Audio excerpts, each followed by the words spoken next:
Thank you, Mr. Chairman, and good morning, members of the board, our faculty and staff, and everyone in the greater UNCSA community. It is such a pleasure to be here today and to do the business of our institution as we work together to ensure that it's able to achieve its mission. And as we come out of the Thanksgiving holidays, I'm reflecting just how much we have to be thankful for. As we work together to realize many new opportunities and confront challenges, I'm thankful for the incredible people that make up this community, our faculty, our staff, our students, and the commitment and the pride and the spirit that they each all bring to this campus.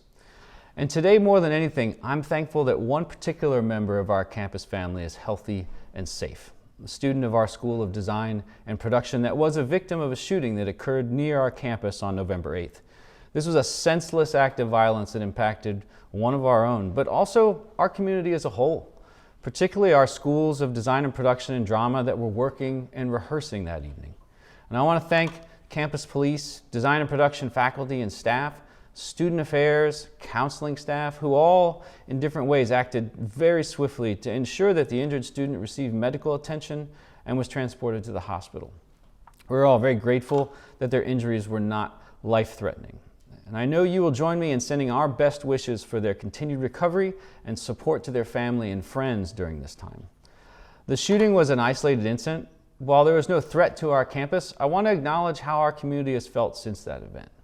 And the following morning, I, along with other campus leaders, met with students, faculty, and staff in a series of gatherings within each of the art schools to share information about the incident, to answer questions, and discuss their safety concerns.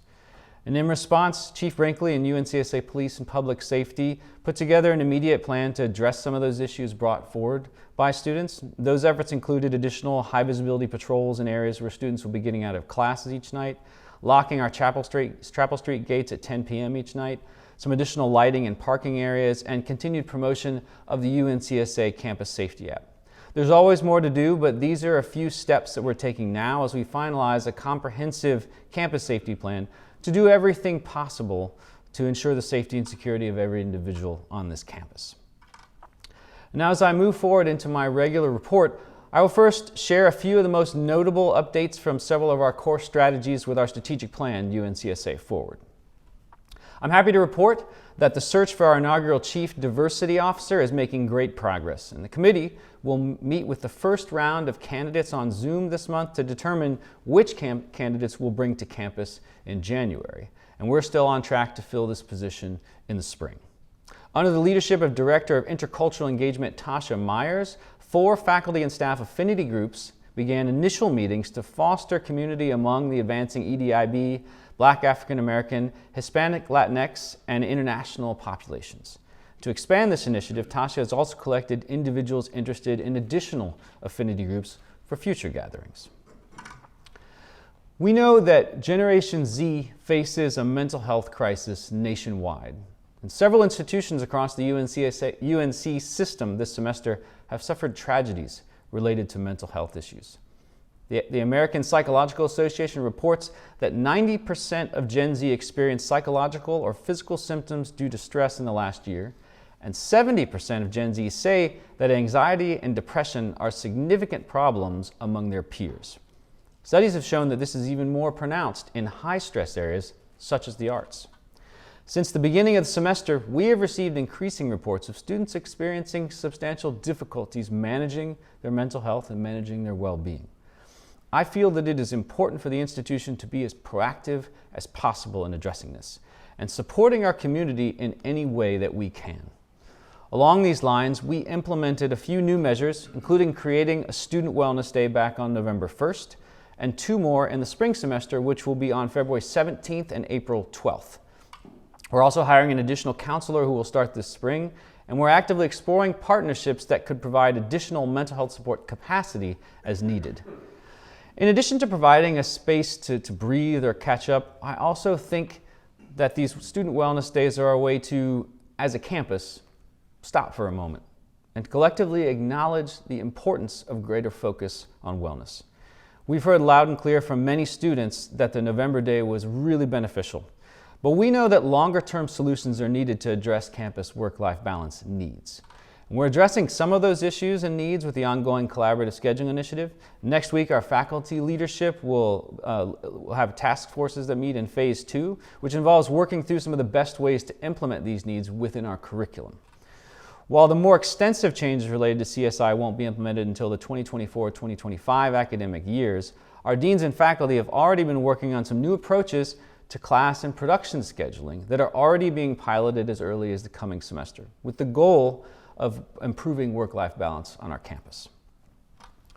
I'll have a larger update in the spring related to the core strategy of maintaining and expanding industry relevance, particularly around the topics of intellectual property and content creation and media publishing.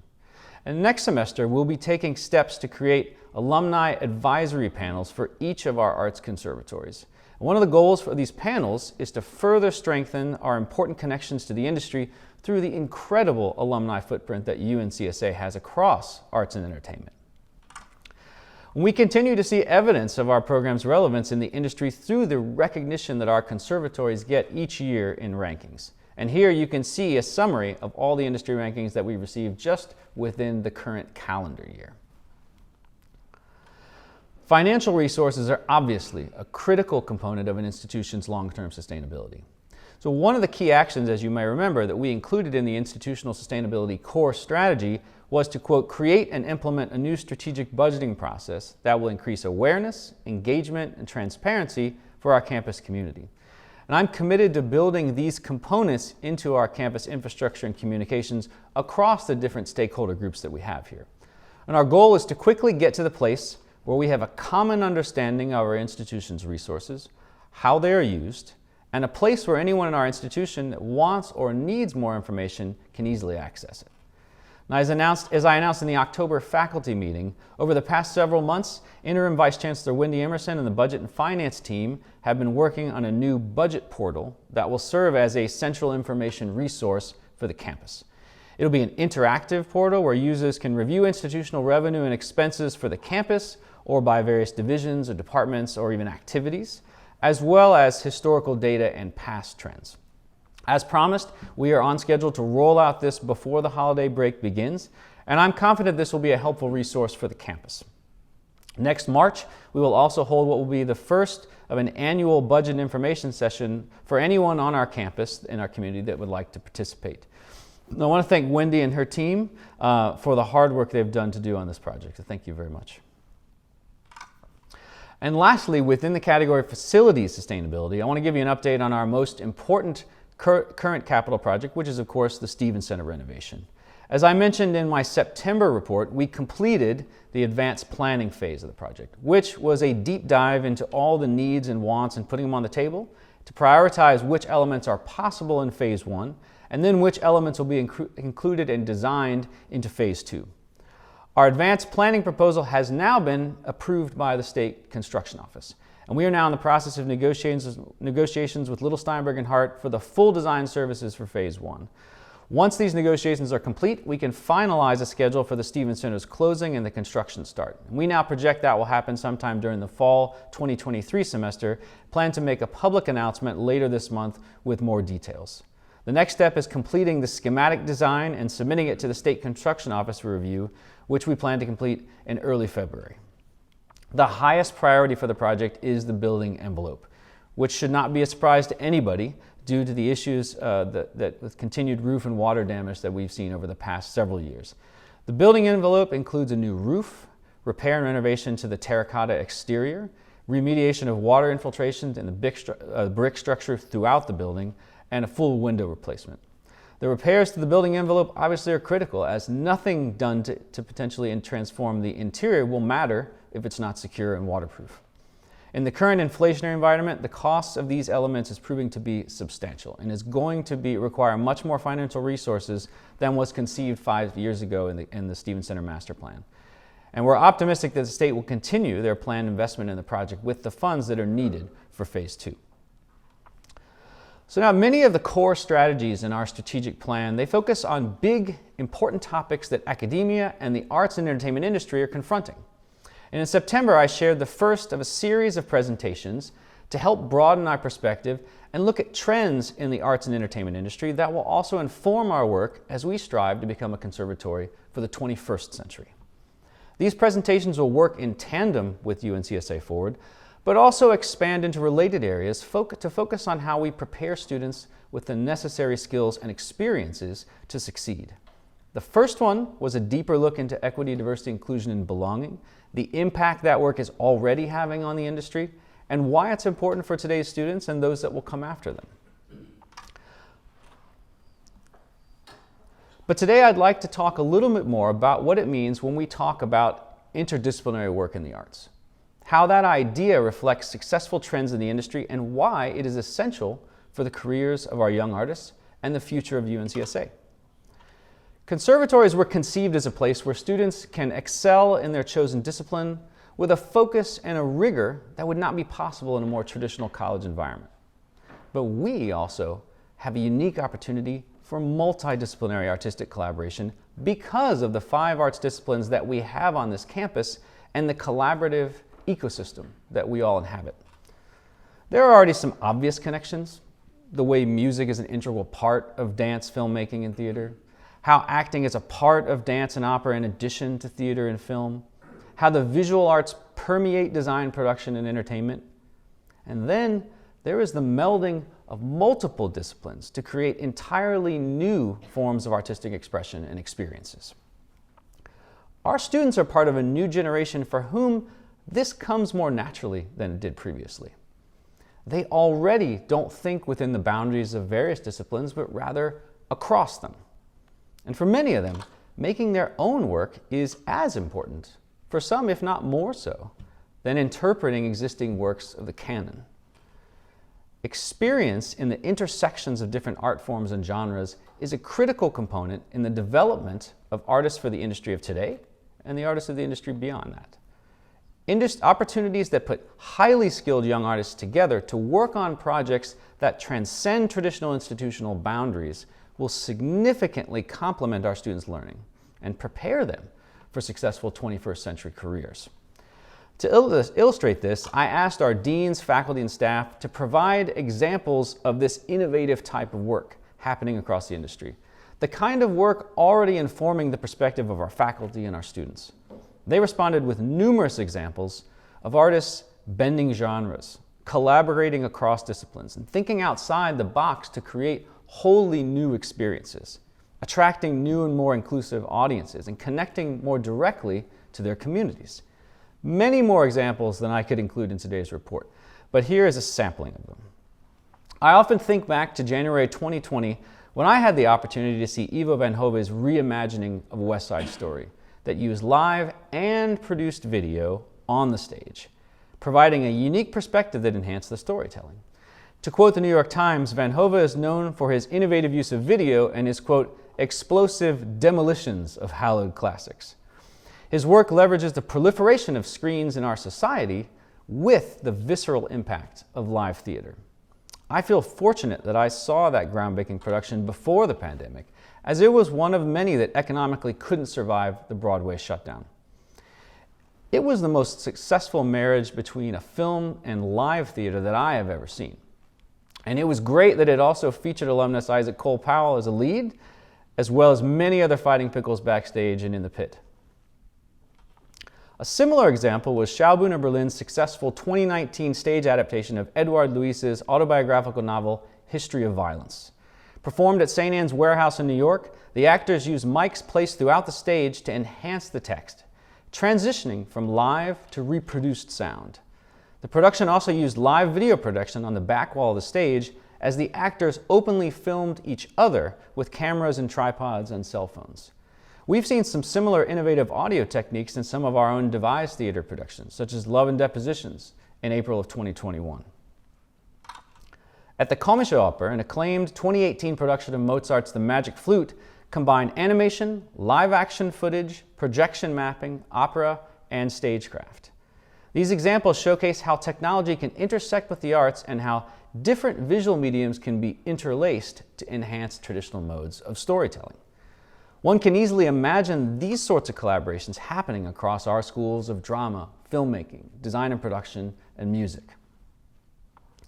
In the music world, artists are weaving popular and folk genres with classical traditions to create innovative new works and connecting musical projects to untold stories, as well as the issues of our times, making their art more relevant to new audiences and their communities. Healing Project by musician Samora Pinderhughes is a years-long undertaking based on roughly 100 interviews he conducted with people of color who had been incarcerated or had experienced some other kind of structural violence. The first part of the project was a visual art exhibition that opened in the Yerba Buena Center for the Arts in San Francisco, followed by an LP titled Grief, and an online archive of the interviews with an accompanying interactive online experience. And pianist and scholar Vijay Iyer, with whom Pinderhughes studies at Harvard, described him by saying, quote, "He's sort of imagining another way to be a musician." Similarly, the innovative ensemble Alarm Will Sound will soon premiere Paper Pianos by Mary Kayumdian, an evening-length multimedia work exploring the dislocation, longing, and optimism of refugees. The piece combines recordings from interviews with refugees and resettlement workers with the animations of visual artist Kevork Murad to vividly depict the emotional landscape of displacement and resettlement experienced by refugees throughout the world.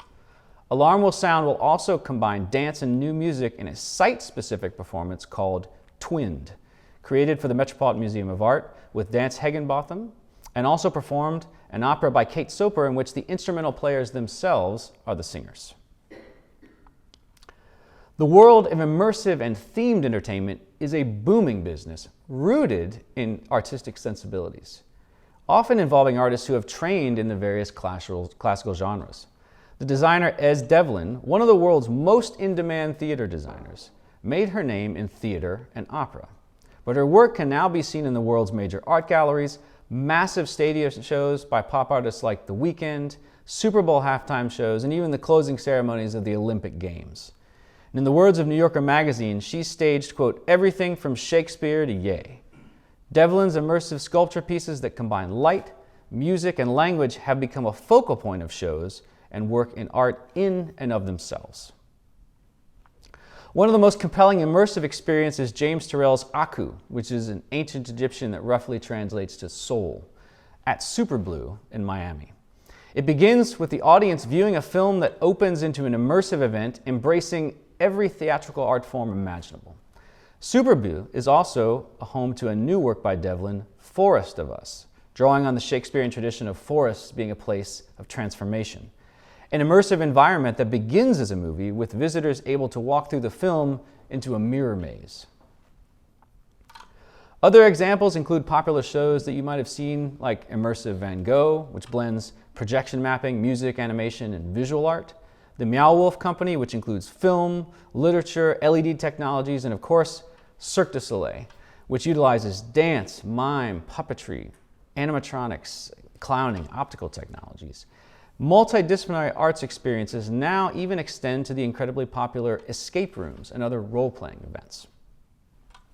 The New York City-based Cree Art Box, an ensemble devoted to multidisciplinary events, presents visual concerts.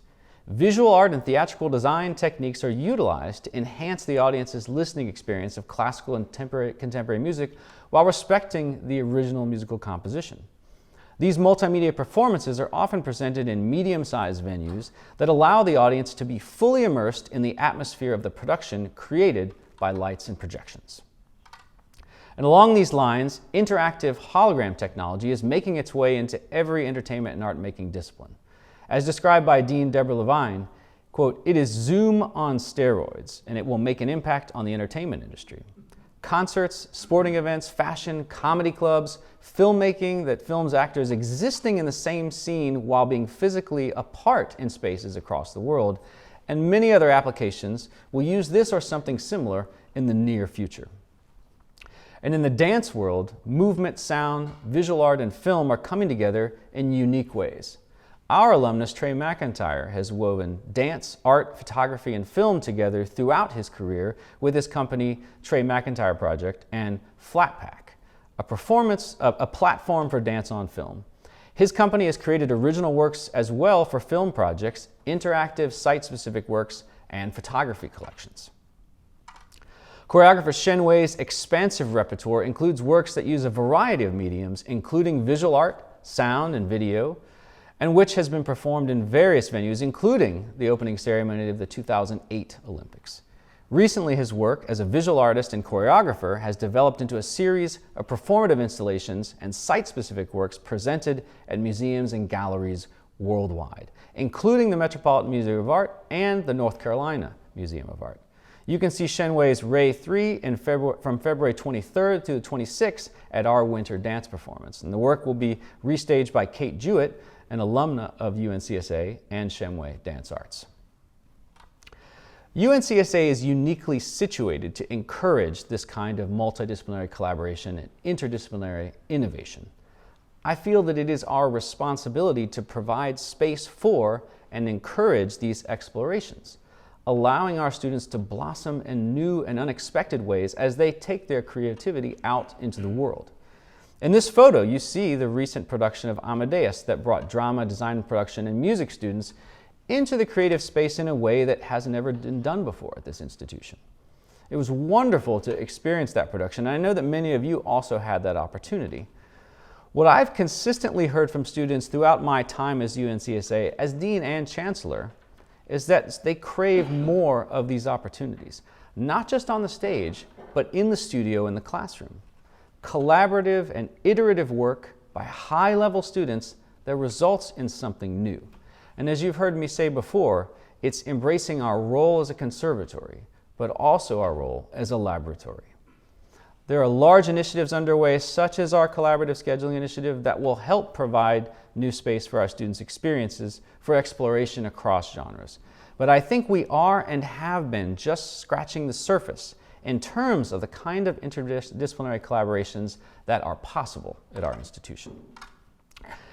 As traditional modes of creation and consumption of the arts are being disrupted, we must foster an environment that cultivates artists who will break boundaries, create new connections and art forms, and ultimately lead and improve the evolving industry. Though they might define themselves as dancers, actors, musicians, designers, and filmmakers, above all, our students are artists. And the possibilities for artistic expression are endless. Having those experiences within at the start of their careers gives them an edge that students at other institutions won't necessarily have. And that edge is what we want for our students, and what we should want the UNCSA experience to be known for.